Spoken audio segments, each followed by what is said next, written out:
Cyber ક્રાઇમને મળી છે મોટી સફળતા। બોમ્બની ધમકી આપનાર આરોપી આખરે દબોચાયો છે।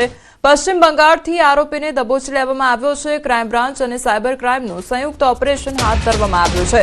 ધમકી આપનાર આરોપી હાલમાં પોલીસ રિમાન્ડ પર છે। અમદાવાદમાં ભય ફેલાવનાર શખ્સ પશ્ચિમ બંગાળથી ઝડપાયો છે, તો ધરપકડ બાદ આરોપીની પોલીસ દ્વારા સઘન પૂછપરછ શરૂ કરવામાં આવી છે।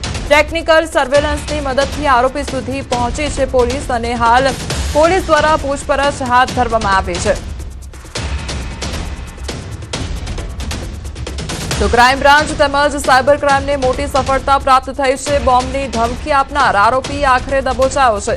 જે ધમકીઓ આપવામાં આવી રહી હતી તેનો આરોપી હવે દબોચાઈ ગયો છે। પશ્ચિમ બંગાળથી આરોપીને દબોચી પાડવામાં આવ્યો છે। ક્રાઇમ બ્રાન્ચ અને સાયબર ક્રાઇમનું આ સંયુક્ત ઓપરેશન હાથ ધરવામાં આવ્યું।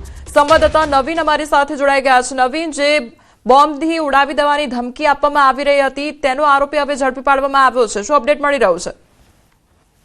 જે રીતે છેલ્લા ઘણા સમયથી અમદાવાદ અને ગુજરાતના અલગ અલગ સ્કૂલોમાં ખાસ કરીને બાળકોની જે સુરક્ષાને લઈને પોલીસ પર ચિંતિત હોય છે અને જે રીતે ધમકી મળતા હતા અને બાળકોની જે મતલબ કે તે લોકોની સ્કૂલ બગડતી હતી, તે હેરાન થતા હતા, તેને લઈને સાયબર ક્રાઇમ બ્રાન્ચે અલગ અલગ ગુનાઓ દાખલ કરેલા હતા, જેમાં તપાસ કરતા પશ્ચિમ બંગાળનો એક વ્યક્તિની ધરપકડ કરવામાં આવી છે।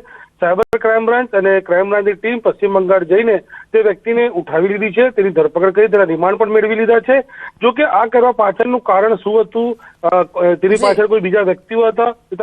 જી નવીન, સમગ્ર માહિતી બદલ આપનો આભાર।